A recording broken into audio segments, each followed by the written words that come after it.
Hi guys, you remember in social studies we have been talking about the coming of the Civil War.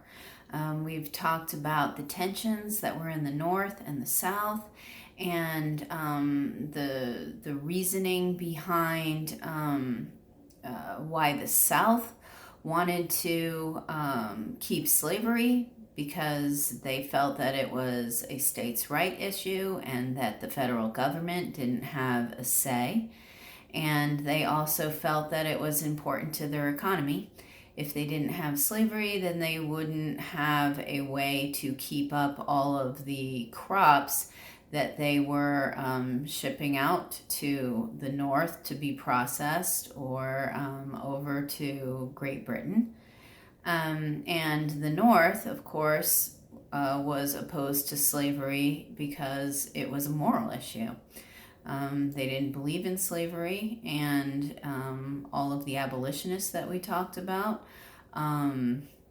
were working with a Southern abolitionist on trying to change the Constitution to abolish slavery. And that leads us up to the presidential election. And I'm going to read to you from Social Studies Weekly. Unfortunately, we don't all have a copy, so you'll just have to listen, and you can always go back, rewind to hear what I had to say again for when you answer the questions. Okay? So, what I have is this article, and it's Abraham Lincoln's election and the secession. So, it says in 1860, there were tensions between the northern and southern states because of differing views on slavery, federal government control versus states' rights, taxation, and the expansion of our country. In late 1860 and the first half of 1861, events happened which led our country into a very disastrous and deadly conflict, the Civil War. Three of these events were the election of President Abraham Lincoln, the secession of southern states, and the attack on Fort Sumter. Let's see how these events connect. So, November 1860. In the presidential election of 1860, the newly formed Republican Party offered their candidate, Abraham Lincoln, a former lawyer and legislator, to voters. The Republican Party believed in a strong federal government, and they were against slavery. Lincoln won the election, and the South saw his election as a threat to their way of life. They were afraid that Lincoln's strong views of the federal government would undermine their state's views and laws. They also thought that his anti-slavery views would eventually mean the end of slavery in the South. This could change their lives and economy forever. Now we go to December 1860, the next month. Because of the threat of change that came with Lincoln's election, South Carolina decided to secede from our country. They had threatened to do it before. They felt that the only way they could protect their rights to enslaved people was to form a new alliance. After the secession, U.S. President James Buchanan sent more federal troops to South Carolina. A federal military officer, Major Robert Anderson. So when it says federal military officer, that means that he was an officer of the United States government, decided to move his South Carolina troops from Fort Moultrie to Fort Sumter, a better fort. Confederate troops took over Fort Moultrie and other nearby forts. Okay, so now you've got Anderson and his troops on this one island off of South Carolina, and you have Confederate soldiers on these other islands in these other forts kind of surrounding the Fort Sumter. January and February 1861. In early January, a military boat from the north called Star West traveled to Fort Sumter with supplies. It was attacked and damaged by the Confederates. It had to return to New York. Tensions rose with this attack. Other states began to follow South Carolina's lead of secession. Mississippi, Florida, Alabama, Georgia, and Louisiana seceded in January, and Texas seceded in February.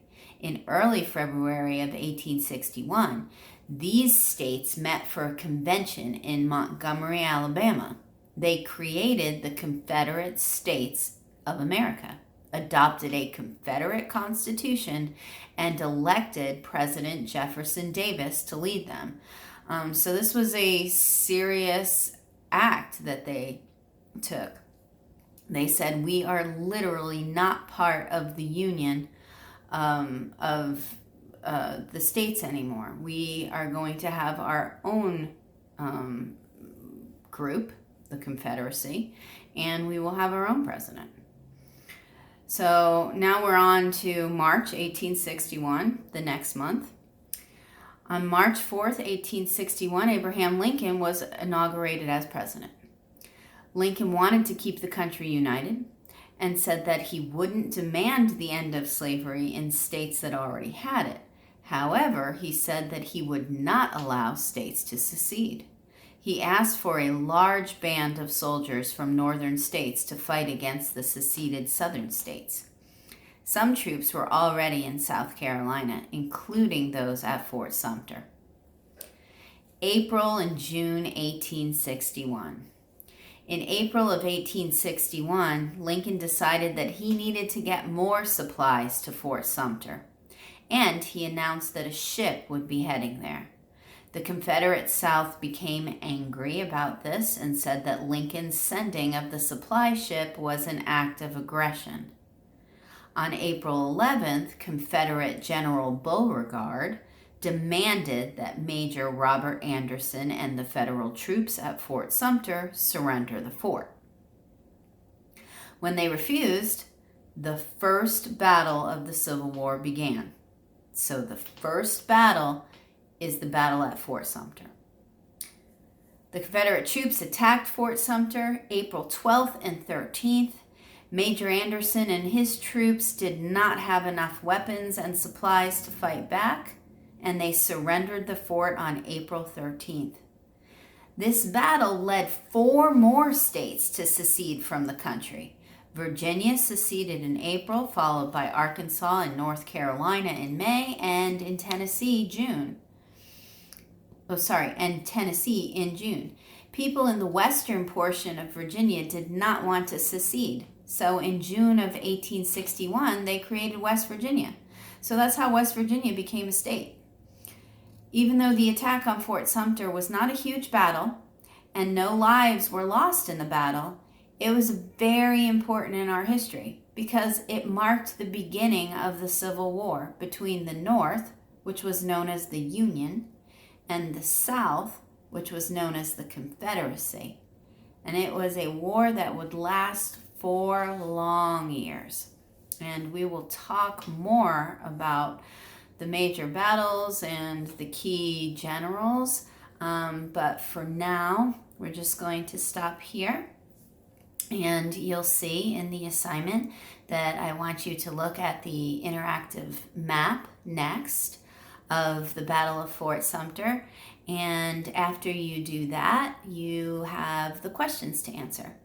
All right. Thanks, guys. Bye.